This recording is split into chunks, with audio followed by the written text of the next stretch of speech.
uma notícia no Jornal Estado de São Paulo de hoje. Qual o título? Leia em voz alta, Rodolfo, por favor. Mediador de crise se inicia, pede entrega em feriados. Então, a tentativa do quê? De parar um conflito que começou há mais de um ano e tem levado o país a uma sangrenta guerra civil. Começa como um conflito de revolta que vai se tornar uma guerra civil, certo? É um conflito ainda em desenvolvimento, o que torna uma visão histórica local difícil, porque posicionar a história no calor dos fatos é complicado, é complexo. Mas vamos à história da Síria para que a gente consiga criar o máximo de situações, de conhecimentos e de informações para essa situação. Posição geográfica da Síria, Oriente Médio. A gente sabe bem a origem da palavra Oriente Médio, né? Qual é, Paulo? Lembra? A palavra Oriente Médio é cunhada dentro da Inglaterra como ideia da metade do que era o grande império inglês do século XIX. Seria o ponto do meio do império, já que o império se estende da Índia ao Oriente, né? Extensão total. Bom, pela sua posição geográfica, e tendo em vista os estudos de antiguidade do primeiro ano, e o segundo ano vai se esforçar um pouco para lembrar das aulas do ano passado, a região é uma região de conflitos constantes. Olha aqui, ó. É uma região de conflitos constantes. Quais são as duas, ou melhor, quais são os dois grandes impérios da antiguidade nessa região? O Império Egípcio e o vasto Império Persa. Então esta área, que hoje compreende a Síria e o Líbano, seria para os egípcios uma porta de entrada do seu império, e para os persas uma área importante para consolidar a expansão. Também nessa região nós teremos o desenvolvimento dos fenícios. Quem lembra o que eram os povos fenícios? A civilização fenícia. Quem lembra o que era isso?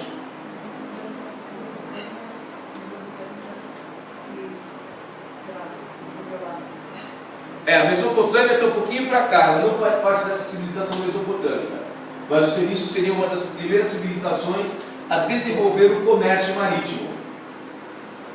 Então, nos nossos livros didáticos, a gente encontra no Líbano o que seriam as cidades-estados da estrutura dos povos fenícios. Mas nós temos em mente o quê? Uma divisão geopolítica mais antiga, na qual Síria e Líbano são juntas, certo? Tranquilo até aqui? Saída do Mar Mediterrâneo, área muito desejada por vários povos.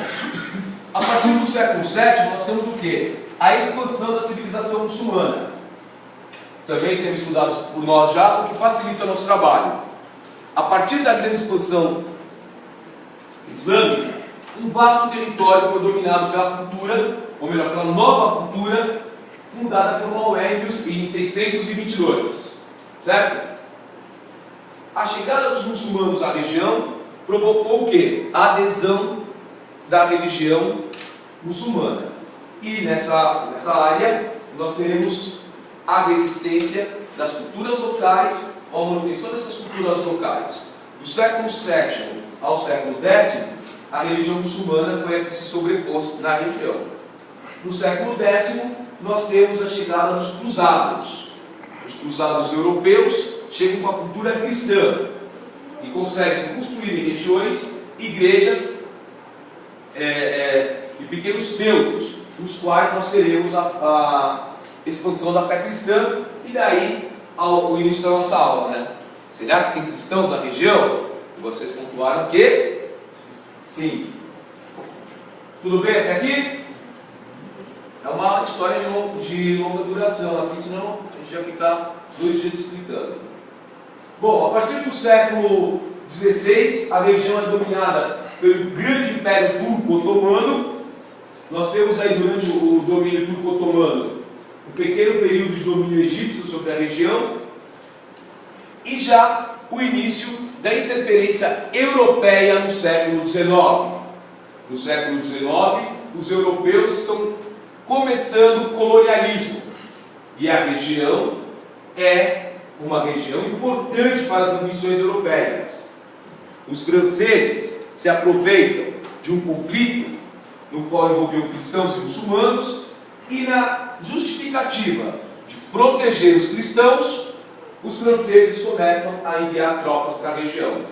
Começam ali a tatear até onde eles podem entrar no Império Otomano. Século XIX, um desenvolvimento industrial ainda muito páreo, não há o grande salto que nós vamos ver no século XX, que coloca as potências europeias com poder militar bélico muito superior ao Império Otomano, por exemplo. Então ainda não há essa distância, nós temos ainda uma área de contato bem tranquilo, bem diplomática. Certo? Alguma dúvida? Tudo certo até aqui, meu? Olha só, no final da Primeira Guerra Mundial, o Império Otomano é um dos impérios que vem a desaparecer.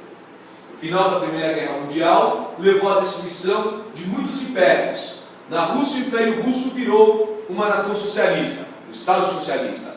Na Alemanha é fundada a República de Weimar. E o Império Otomano, o vasto Império Otomano, é dividido. E nascem vários países que vão nascer sob influência europeia. Certo? A França e a Inglaterra, que já estavam de olho na região, fizeram um grande acordo, chamado Acordo Sykes-Picot. Qual é a ideia do acordo? O acordo é o seguinte: a Jordânia, a Palestina e o Iraque ficam na mão da Inglaterra. O Líbano, que já era uma pequena província formada em 1860, e a Síria estariam sob domínio francês. O acordo já estava fechado. No pós-guerra, a França passou a controlar a Síria. Os sírios apresentaram muita resistência, fizeram muitas revoltas contra os franceses. Então não é um povo que começou a lutar ontem. Eles começaram a lutar há muito tempo. E os franceses, muito calmamente, no pós-Primeira Guerra Mundial, mandaram seus exércitos e chegaram a atacar a capital da Síria. Certo? Qual é a capital da Síria? Pergunta de geografia. Qualquer? E a cidade de Beirute, a capital da onde? Muito bem. São duas cidades importantes que vão aparecer aí muito nas pesquisas de vocês. Isso é sério. No movimento geopolítico que vai se estender no século XX. Durante a Segunda Guerra Mundial, quando a França é ocupada pelos nazistas, nós veremos a ocupação da região da Síria por forças do eixo. A tropa francesa da França Livre, liderada pelo general de Gaulle, com o apoio dos britânicos, não pode permitir o domínio nazista daquela região. Seria o que, para quem já estudou a Segunda Guerra comigo, significaria o que? Geopoliticamente, cercar o canal de Suez, e ali os nazistas teriam força para combater os ingleses. Então a Inglaterra e as tropas da França Livre contra-atacam e recuperam o poder na região. O Estado sírio é reorganizado, é eleito um presidente. Olha que nome bonito, pessoal. É o Bechara al-Kuri. Não, isso é do Líbano. E na Síria nós temos Chikri al-Kalti. Esses presidentes eleitos dentro do Estado dependente da França vão se manifestar contrários aos artigos da Constituição de seus países que davam à França o direito de controlar a região. Nessa manifestação é óbvio que os franceses não vão gostar. O fim da Segunda Guerra Mundial não significou o fim do jogo político. A Inglaterra e os Estados Unidos prontamente defendem a independência do Líbano e da Síria, do domínio francês, e a França prontamente tenta colocar suas tropas lá para evitar que isso ocorra. Em 1947, o Líbano e a Síria estão sem tropas francesas, respeitando a determinação da ONU de um ano antes, que estabelecia a formação do Estado sírio. Certo? Logo que eu acabei de dizer, que quando a Síria conquista sua independência, a França já tentou ter uma influência sobre a região. Tudo bem? Bom, no universo árabe, a tentativa, a mentalidade fantástica do quê? De unir o povo. O que é fantástica? É interessante, né? A gente consegue perceber a diversidade do mundo árabe a partir das suas dificuldades geopolíticas. Um grupo não consegue interagir com o outro.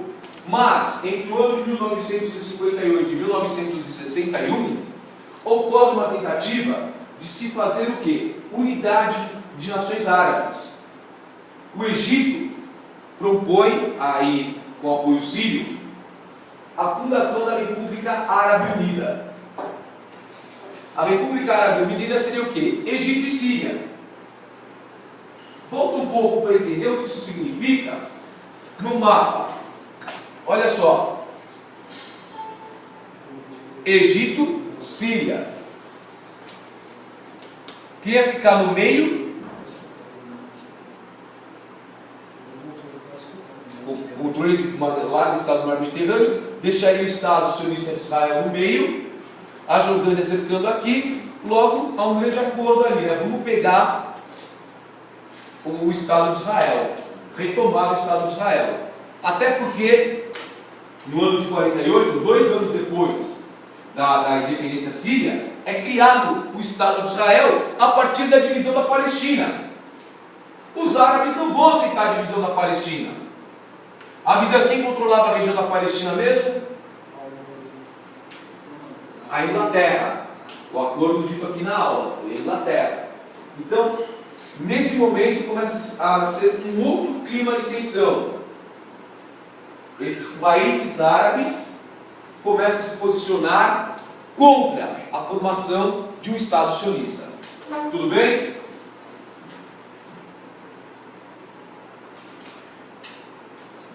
Em 1963, nós temos a ascensão do Partido Baath Árabe Socialista.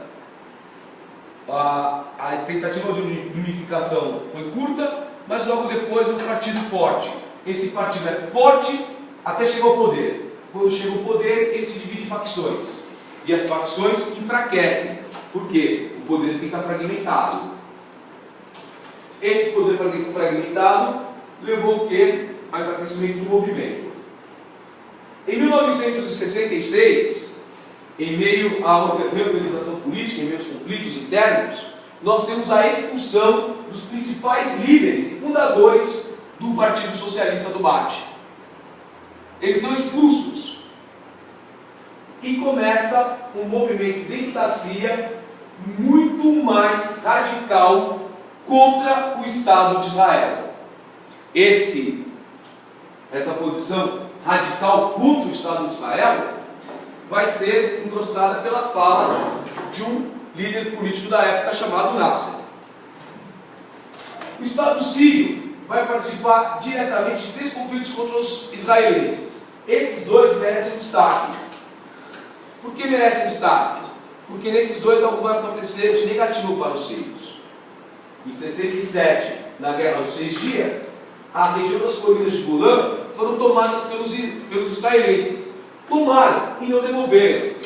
Vocês entraram em conflito com a gente contra-atacou, as armas russas que vocês tinham eram obsoletas perante as armas novinhas que nós tínhamos ou produzido já em 67 ou ganhado da Inglaterra ou dos Estados Unidos. O Estado árabe vence em 67 e vence em 73 na Guerra do Yom Kippur. Nesses 2 movimentos há uma rápida reorganização da região. Os Estados Unidos fazem de tudo para tirar o Egito de uma posição contra o Estado de Israel. É feito um movimento de reorganização do Egito, é colocado no poder um ditador alinhado aos Estados Unidos, o que acaba com um país poderoso no mundo árabe, no mundo de influência árabe, enquanto inimigo de Israel. Tudo bem até aqui? Eu já fui direto para a Primavera Árabe, só que deixa eu falar umas coisas. Vai ocorrer nos anos 70 a chegada ao poder da família do nosso ilustre amigo, e eu trouxe para vocês, também para que vocês tenham acesso, uma listinha dos acontecimentos pós-Guerra Fria. Essa listinha tem alguns fatos históricos nos quais posicionam a ação do Irã não, da Síria em relação aos países do Oriente Médio.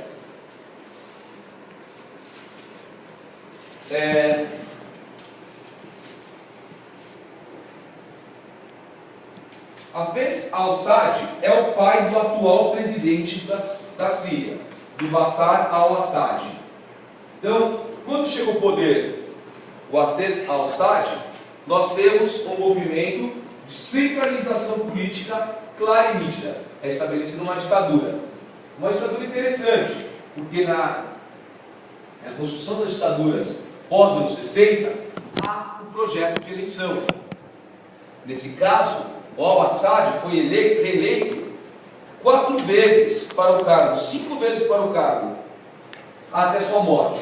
Depois de sua morte, o Estado da Síria é assumido no ano de 2000 pelo seu filho, o senhor Hafez al-Assad. Hafez al-Assad não tem a posição síria de ataque ao Estado sionista. Qual que é o Estado sionista? Qual que é o Estado sionista, pô? Então essa posição de ataque ao Estado sionista, mantida, vai levar a aproximação da Síria a forças que sejam contrárias ao Ocidente. Nesse caso, a União Soviética, em 1991 entra em colapso, e depois a China, que a partir de 91 se torna uma civilização em ascensão. Não, mas uma parte interessante. Estado sionista, por que se chama Estado sionista? Porque os hebreus espalhados pelo mundo na sua diáspora de 2000 anos criam um movimento a partir de 1800, se reúnem na perspectiva de voltar para Sion. Então Sion exatamente é um núcleo de montanhas que estão exatamente no Oriente Médio. Quando você fala voltar para Sion, é voltar para a sua terra de origem. Esse movimento nacionalista que vai se constituir com a criação do Estado de Israel, materializar com o Estado de Israel, é chamado de sionista e não semita, porque todos os povos são semitas. Essa parte aí. Por favor, não, só essa parte aí. A condição de tensão na região da Síria não se estende só ao lado de Israel. A Síria também tem uma relação de muita tensão com o Estado da Turquia. Agora, se eu lhe perguntar assim, me pergunte assim, por favor. Você. A Turquia não é uma nação muçulmana? É lógico. Então tem algum sentido a Síria estar contra a Turquia? Tem algum sentido. A Síria está contra a Turquia. E aí, o que vocês acham? A Turquia está ao lado de Israel? É uma suposição. Será que dá para a gente levar essa suposição à frente? Vamos trabalhar juntos agora. O que nós temos no nosso Atlas Histórico? Um livrinho que vocês devem consultar. Na Síria nós temos só 2 páginas, mas é um material que faz um bom resumo dos acontecimentos. Então olha só, a Síria tem toda uma proposta de política muito radical na região. Ao invés de buscar saídas diplomáticas, a Síria sempre se envolveu em conflitos. Então a saída diplomática era sair na porrada, literalmente. Deixa eu só ler um pedacinho aqui para vocês saberem. Durante anos, a Síria manteve relações tensas e francamente hostis com a Turquia, ao norte, e permitiu ao Partido dos Trabalhadores do Kurdistão, PKK, tivesse sua sede no país, enquanto fazia guerra aos turcos. Os curdos são grupos de oposição ao governo da Turquia. Eles querem a autonomia da região deles. Por isso, o que faz o Estado da Síria? Abre espaço para que os curdos possam, de dentro da Síria, organizar uma resistência ao Estado turco. Isso vai levar o Estado turco a ser muito pouco amigo do Estado da Síria. A Síria também tem uma questão muito interessante. A Síria é o único país que está no quadro da CIA como um Estado que financia o terrorismo, mas que ao mesmo tempo é um aliado da CIA. Negócio louco, né, Pablinho? Como é que isso pode acontecer? A Síria, apesar de ter uma posição radical contra as nações do Ocidente, ela também tem uma posição radical contra movimentos como a Al-Qaeda.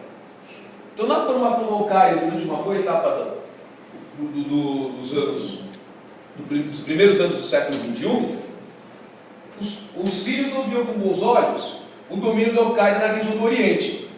Primeiro, porque eles perderiam força política. Segundo, porque eles teriam aí a ideia de que esse movimento está fora das propostas que o grupo tem para a região. Outro grupo que age dentro da Síria e que é taxado por Israel é o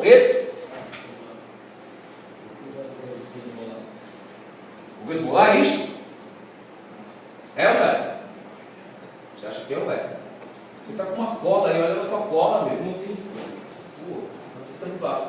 Nas aulas tem que procurar esse dinamismo. Então a Síria tem grupos que são considerados opositores ou até terroristas, agindo dentro do seu território, com uma certa permissão do Estado sírio, e ao mesmo tempo a Síria auxilia a luta do Ocidente contra grupos mais radicais. Certo?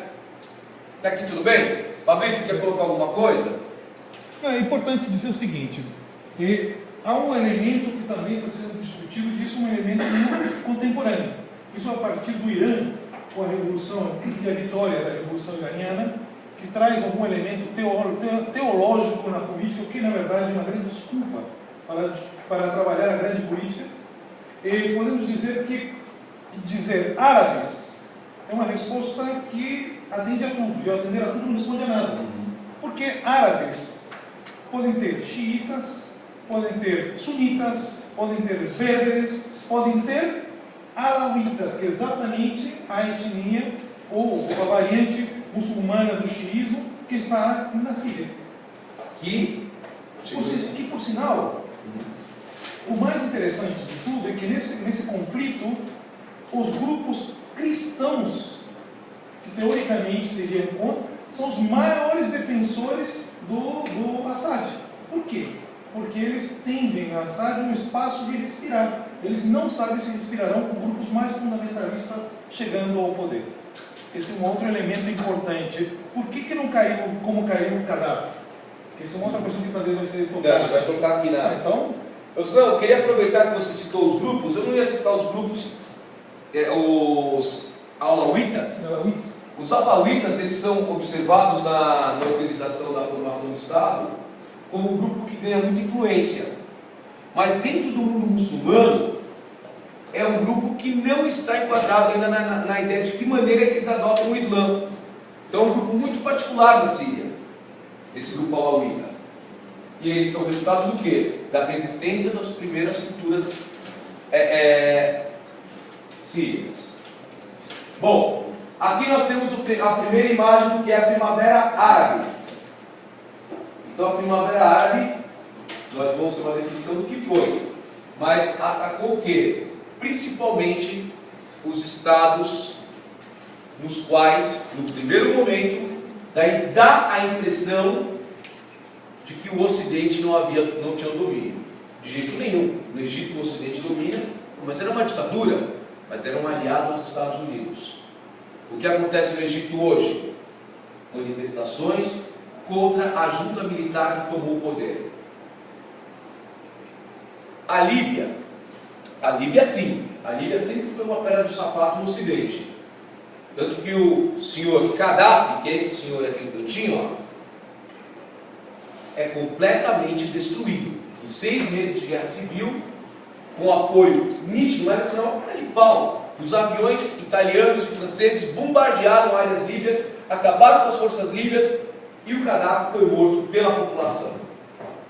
No Iêmen, nós tínhamos um grupo radical. E o Iêmen começou a se destacar como uma nação contrária ao Ocidente. O líder caiu. Oi? Não ouvi. No Iêmen, Abdullah Saleh estava só há 33 anos no poder. No Egito caiu o Mubarak. Na Tunísia cai o Ben Ali. E nós temos uma série de missões ainda na Jordânia, no Bahrein e na Síria. O nosso ponto de estudo é a Síria do Bashar al-Assad.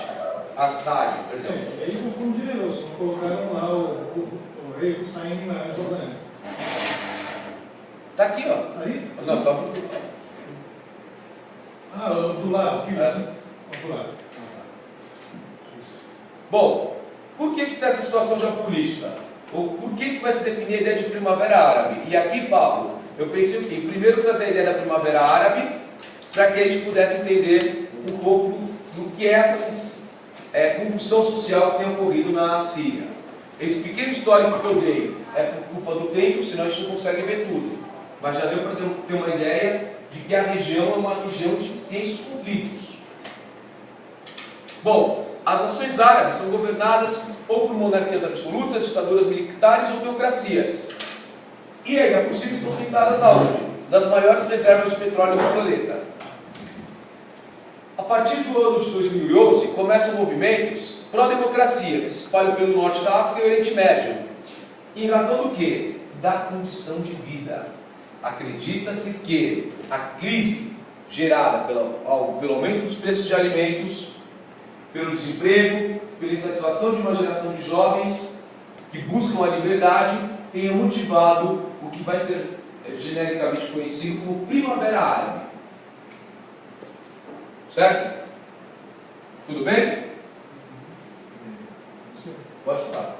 Não, mas é bom também voltar um pouquinho no tempo e resgatar o conceito de primavera, que talvez podemos identificar a presença, que eu me lembro, 58 na República Tcheca, não é isso? Tchecoslováquia na época. Que os jovens se levantam, se insurgem, não contra o socialismo, mas sim contra a burocracia estatal e a manutenção de poderes e privilégios. A juventude querendo reformar e oxigenar a sociedade. Obviamente que essa juventude foi oxigenada a bala. E, posteriormente, temos a Primavera Francesa, no Maio francês, que é 68, onde os estudantes mudaram a história da educação, tomando a Universidade de Sorbonne e outros lugares mais de Paris. E o famoso Maio francês, que vai dar a ideia de primavera de renovação, de florescer algo em cima daquilo que já estava morto. Então, quando aquilo que está superado, aquilo que está velho. Então, quando se fala em Primavera Árabe, acho que de alguma maneira dialoga com esses antecedentes, que devem ter certamente alguns mais. Isso, tem aqui o 48, né? 58 e 68. 48 é bem burguesa, a Primavera dos Povos Europeus burguesa, né? E são os movimentos contra as monarquias na Europa, ainda resquícios ali da Revolução Francesa. Então, 1800. Não, é isso mesmo. É, 1800. Primavera dos Povos, 1848. Resquícios ainda das guerras napoleônicas e da luta contra a centralização monárquica, os ideais iluministas. Aqui já é socialista, já é contra a burocracia do Estado stalinista. E aqui, em 68, já é contra reformas educacionais que os franceses não aceitam. Falam, meu, você não vai rolar não, pode parar, tá bom, aqui vocês não vão meter a mão nesses direitos, vocês não vão mexer. De 68 se espalhou pelo mundo. No Brasil, o ano de 68 é bem tenso, e a gente vai estudar isso em outro momento. Bom, nós tivemos a chance, né, de fazer uma simulação de 68. Eu prestei atenção. Os protestos lá no Oriente Médio, tudo aconteceu praticamente ao mesmo tempo, simultaneamente. Você entender que no universo do pensamento das ciências humanas, algo ocorre em um ponto, inflama de tal maneira regiões que às vezes, quem é leigo ou quem não percebe esses movimentos, não entende que vai explodir. Então, a Primavera Árabe, ela começa com pequenas revoltas contra situações de busca de liberdade e se intensificam, espalhando-se por todos os países à medida que as forças foram mais repressivas ou o movimento foi mais organizado. Então, tem movimentos que nascem um pouco antes, que são feitos pela internet. Ah, vocês não vão poder fazer manifestação por via de rádio ou TV. Tá bom. Pela internet conseguiram organizar uma manifestação. E também as contradições, por exemplo, o Jacira, que é da Tunísia, que também joga interesses de um grupo árabe contra outro, que pode ser utilizado através como as mídias, não somente as mídias ocidentais, as mídias também árabes, atuando no sentido de ideologizar ou trazer elementos para o embate. Meninos e meninas, o que acontece na Síria hoje já é conhecido na história como massacre sírio. Já tem um nome. Né? A contribuição dos jornalistas para a história, às vezes, estão nas construções desses nomes. O que se fala hoje, o que se noticia hoje, é um massacre na Síria. Mais um embate, mais um massacre liderado pelas tropas leais ao presidente. Mas quando isso começou? Se a gente buscar, a gente vai encontrar alguns pontos que vão dar entre o dia 18 e 19 de março do ano passado, com o início do movimento. O movimento começa com uma manifestação contra o presidente por lutas democráticas. Pessoal, a gente passou por isso na América Latina nos anos 60 e 70, mas em outro contexto, né? No contexto de Guerra Fria. 80 rebeldes são mortos no começo do movimento, o que leva representantes da União Europeia a apontar a situação como intolerável. Quer dizer, já no ano passado, nós temos a observação de que a situação na Síria começa a se desenhar como intolerável. Mas então por quê? Repetindo a pergunta do Pablo, as nações europeias e os Estados Unidos, ou a Rússia e a China, não fizeram uma intervenção? Porque aqui nós não chegamos à casa de 1000, mas estamos próximos das casas de 30 mil mortos nesse período que tem início aqui. É uma pergunta que a gente vai deixar um pouco até para a fase posterior da aula. Em respostas aos protestos, o que faz o governo sírio? Envia suas tropas para encerrar a rebelião. Nunca uma tropa vai encerrar uma rebelião com uma rosa. Isso não aconteceu. O dia que isso aconteceu, a humanidade salta 10 anos no grau de civilização. Portugal, a Revolução dos Cravos. Mas aí era do exército, né? É verdade, mas é a Revolução dos Cravos portuguesa. O resultado da repressão é o quê? É o elevado número de mortos. Você vai se manifestar na rua. O que o manifestante faz? Ele tem armas? Não. Ele pode fazer parte de um exército se é uma dissidência do exército contra a situação legalista. Mas isso também você vai carregar as armas que você conseguir carregar para fora do quartel. Então, quando há um ataque de forças armadas, há um ataque do quê? De uma supremacia militar contra um povo pouco protegido, pouco defendido, com pouco poder de ação, de contra-ataque. Então vai gerar o quê? Massacres.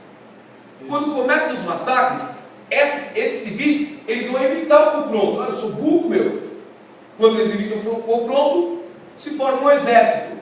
E o exército rebelde vai receber armas, adivinha de quem? Como é que você sabe dos Estados Unidos? Não é questão de intervenção. Só um parênteses, pessoal. O que eu estou vendo? Muitos de vocês estão vendo nominalmente, não estão registrando. Por favor, o registro é um elemento determinante nesse processo. A apropriação de saberes. Registrem. Confiem em vocês, mas desconfiem da sua memória, porque ela por algum momento pode nos trair. Apontem, topifiquem, criem cultura de registro. É algo determinante nesse processo. A apropriação de detalhes, esse detalhe pode ser crucial e fundamental para desconstruir uma argumentação mais à frente. É importante. Eu só queria fazer esse alerta que eu estou notando. Sim. Você, Oi? os Estados Unidos vendeu arma para... Olha os rebeldes, entendeu não? Os rebeldes não têm força e nem organização para comprar armas. O financiamento tem que vir dos próprios Estados Unidos. Eles estão fornecendo armas aos rebeldes. A CIA foi autorizada, a gente vai ver notícias na qual a CIA é autorizada. Eu me lembro de poucos casos em que a ação da CIA tenha sido noticiada. Foi anunciado, a CIA vai participar. Os Estados Unidos permitiu que a CIA, dentro da Síria, pudesse fazer ações para apoiar os rebeldes. O governo americano pediu para a agência de inteligência americana. Pode entrar lá e pegar. Cara, ele secreto, meu, você acha que ele vai saber que ele não está lá, olha, eu sou Zé, com a plaquinha. Crachá, agente secreto. E os americanos têm uma longa história de desarticulação de governos. Eles são bons nisso, né? Eles já têm aí 50 anos no mínimo de ações contra governos. Na América Latina eles tentaram enrolar nos anos 60 e 70. Oi?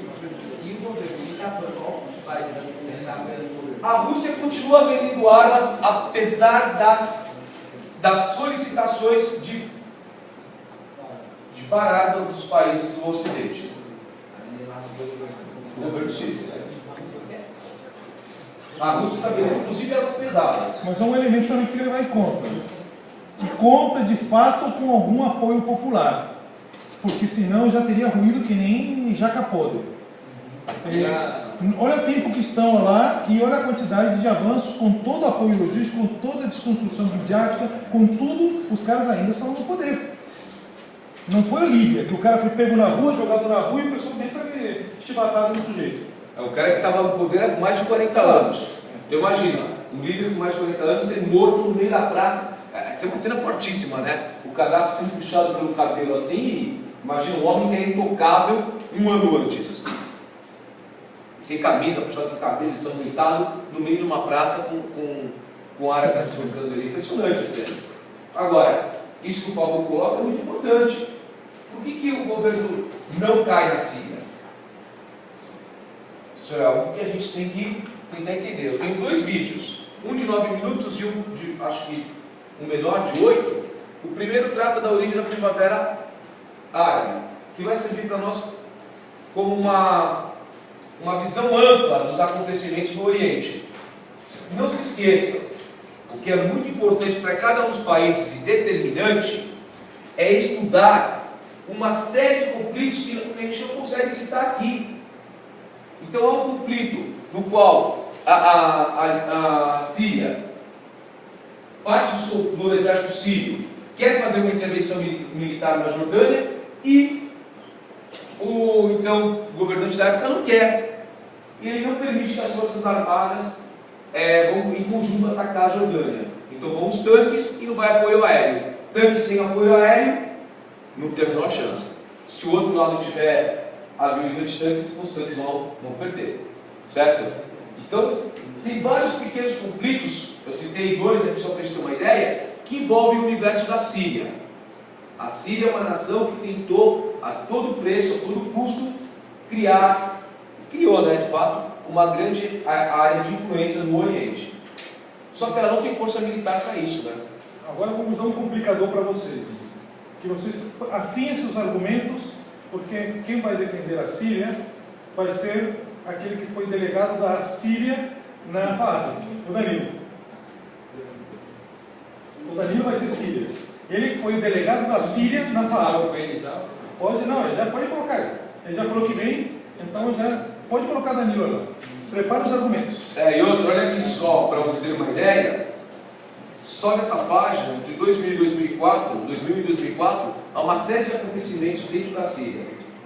De lutas por direitos políticos, de visita do Papa, de falas. Em 2007, o atual presidente da Síria faz um pronunciamento dizendo que ele quer de volta e que vai fazer de tudo para reconquistar as colinas de Golã. Porque há toda uma argumentação diplomática na qual a Síria se envolve junto com o Estado de Israel para que Israel devolva as colinas de Golã dentro de um acordo bilateral. Só que é uma coisa que vem se desenrolando e os israelenses vêm enrolando. Quer colocar alguma coisa sobre isso também, Paulo? Que é para a gente... Aqui na essa história é longa, depois a gente vai pegar outro contexto, porque vamos ter que discutir alguns elementos, como foi a questão da guerra de independência e, posteriormente, o discurso de fragmentação e o conflito interno entre Israel, porque achar que o conflito entre judeus e árabes é um erro tão grande. Vou dar um dado para vocês. há um conflito interno também no mundo árabe que está voltando, por exemplo, na Palestina, Gaza e Cisjordânia, um dominado pelo Hamas ou pelo Al-Fatah. Esse conflito é tão forte, mas tão forte, que inimigos quase irreconciliáveis, como é o pessoal da OLP e Israel, hoje são aliados entranháveis. Por quê? Porque o inimigo maior é o Hamas. O que isso quer dizer? Que na última invasão de Israel a Gaza, houve maior manifestação de solidariedade aos palestinos em Israel do que na Cisjordânia, porque a Autoridade Nacional Palestina mandou reprimir quem fosse apoiar os palestinos de Gaza. Só para ter ideia de como que o buraco é lá embaixo. Eu discuti a questão daqui da Síria, a questão das colinas de Golã, tem um elemento que é muito mais complexo. Qual é? Israel argumenta, não dá para confiar porque nos invadiram. Portanto, se eu abrir mão das colinas, eu abro mão das nascentes de água. Eu fico sem água e vocês vão nos matar de sede. Esse é o argumento de fundo. Dá para sentir? E eu apontei aqui também na exposição que dentro da Síria há a defesa de grupos do mundo muçulmano e a luta contra grupos muçulmanos. Então está muito claro isso, acho que para vocês já, né? Vamos dar uma olhada nesses dois vídeos e aí a gente fecha com questões levantadas por vocês. Por favor, procurem levantar questões nesse sentido. E também na próxima quinta-feira as delegações já devem vir com mais ou menos com um estudo bem direcionado para bater em dúvidas, né? É importante trabalhar a questão das posturas e dos procedimentos.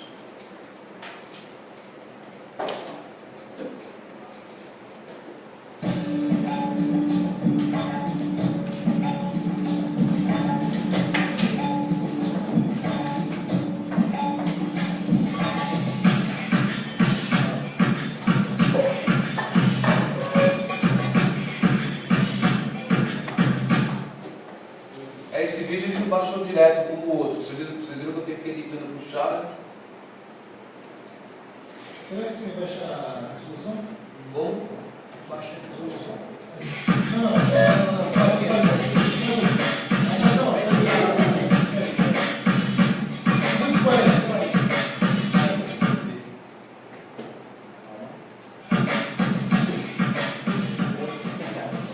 A Primavera Árabe foi o termo utilizado para definir as revoltas populares que ocorreram no norte da África e no Oriente Médio, apesar de que nem todos os países envolvidos nos conflitos são de maioria árabe. Esses protestos têm compartilhado manifestações em massa nas ruas e técnicas de resistência civil através dos meios de comunicação. Na internet, as mídias sociais, afirmam alguns especialistas, foram os principais canais para a divulgação e mobilização da sociedade internacional.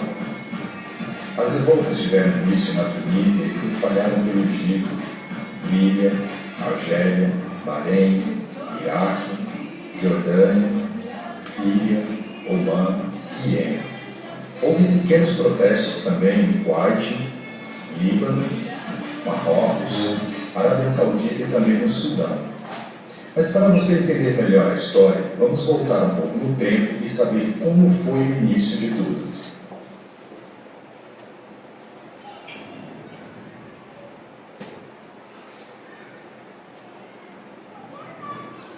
Mohamed Bouazizi era somente mais um dentre os milhares de desempregados na Tunísia, em protesto contra a corrupção policial e maus tratos, num ato de desespero atirou fogo ao próprio povo. Após a morte de Mohamed, uma onda de protestos varreu todo o Oriente Médio e o norte da África. Essas nações passaram a lutar por direitos sociais e liberdade de expressão. São nações jovens e com um histórico de ocupações muito extenso ao longo da história. Os ventos da mudança agora sopram em toda a região. Especialistas afirmam que quem conhecia a situação de perto sabia que mais cedo ou mais tarde esses povos iriam se rebelar contra seus governos. Estudiosos em sociologia e relações internacionais afirmam que interesses políticos e econômicos ditam as regras no mundo atual. Esses interesses devem ser protegidos, portanto, no caso da Primavera Árabe, houve intervenção militar em apoio aos rebeldes. Egito e Líbia têm situações econômicas diferentes, mas despertam interesses parecidos nas potências mundiais. Entender como vivem os povos dominados por regimes opressores dos países de maioria árabe é fundamental para obter uma visão mais clara dos objetivos que levaram tantas nações a lutar por liberdade e igualdade de direitos. No Egito vivem 80 milhões de pessoas. É o país com o maior número de árabes do mundo. Com sua população predominantemente de jovens, no Egito 63% dos habitantes têm entre 15 e 64 anos. Crianças que vão de 0 a 14 anos de idade representam 33% da população e os habitantes com mais de 65 anos representam somente 4%. De toda a região, o Egito é o país com o maior número de desempregados. O país tem uma renda per capita muito baixa, portanto, 1 em cada 2 egípcios vive com menos de $2 por dia. Os níveis educacionais são muito baixos. Estima-se que 1/3 da população não sabe ler ou escrever. Este é um dos muitos fatores que mantém o país dentro dos índices de baixo desenvolvimento econômico e social. O IDH, segundo os critérios estabelecidos pela ONU, é considerado um dos mais baixos do mundo. Sufocados por um governo tirano e privados de seus direitos básicos, em meados de fevereiro, o povo egípcio viveu dias de muita violência que atraíram as atenções do mundo. Os egípcios se manifestaram contra o governo e essas manifestações resultaram em centenas de prisões e mortes. Milhões de pessoas saíram às ruas para protestar. Apesar do crescimento no PIB em 2010, com as revoltas a situação ficou caótica. Bancos fecharam as portas e deixaram toda a população sem nenhuma liquidez. O toque de recolher havia sido decretado no país quando o governo de Mubarak percebeu que o povo clamava por democracia. As pressões da mídia, principalmente europeia, e também a certeza de que a ONU estaria ao lado dos rebeldes lutando por igualdade de direitos, ajudaram a fomentar esse levante popular. Após dias de revoltas, o ditador cedeu às pressões e renunciou. No centro da capital egípcia, na Praça Tahrir, que significa libertação, populares manifestavam euforia e otimismo depois que um conselho militar assumiu temporariamente o governo. A Líbia é outro país que tem sua história marcada por ocupações. Seu território foi povoado por árabes durante muitos séculos antes da era cristã. Ficou sob o domínio do Império Romano, foi conquistado por grupos nômades e reconquistado pelo Império Bizantino. A Líbia foi posteriormente conquistada pelo Império Otomano e somente no ano de 1911 passou a ser conquistada pela Itália. Durante a Segunda Guerra Mundial, quase todo o território voltou a ser governado pelo povo líbio, com exceção de alguns portos estratégicos para o comércio internacional, que ficaram sob o domínio dos italianos. A história mais recente do país começou com a descoberta de jazidas de petróleo em 1959. Decidido a proteger suas riquezas ainda inexploradas, o governo da Líbia resolveu pedir apoio aos governos norte-americano e britânico. Foi então autorizada a entrada de tropas americanas no território líbio, permitindo a instalação de bases militares da maior potência do mundo. Cerca de 3 anos depois, em 1961, teve início a exploração petrolífera.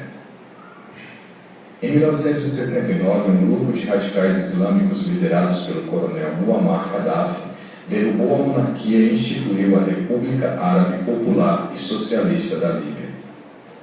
O novo regime exigiu a expulsão das tropas estrangeiras e desencadeou uma revolta cultural, social e econômica no país, o que causou fortes tensões políticas com os Estados Unidos e a Inglaterra.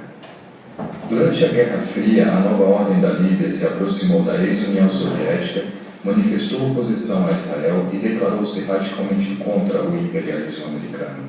Em função de tudo isso, no ano de 1982, a Líbia sofreu sanções por parte dos Estados Unidos. Diante do isolamento político e econômico, o governo líbio resolveu então cooperar com a comunidade internacional. Desta forma, o país continuou seu crescimento na região. Graças ao comércio petrolífero, o governo de Gaddafi vinha mantendo sob seu regime uma economia pulsante.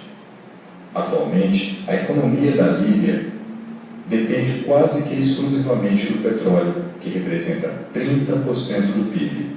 Isso faz com que o país apresente uma das maiores rendas per capita da África. Porém, a distribuição das riquezas se dá de maneira muito injusta e a maior parte da população, inclusive a classe média, enfrenta sérias dificuldades. A corrupção do governo e a intenção de manter-se no poder fizeram com que Gaddafi, assim como Mubarak,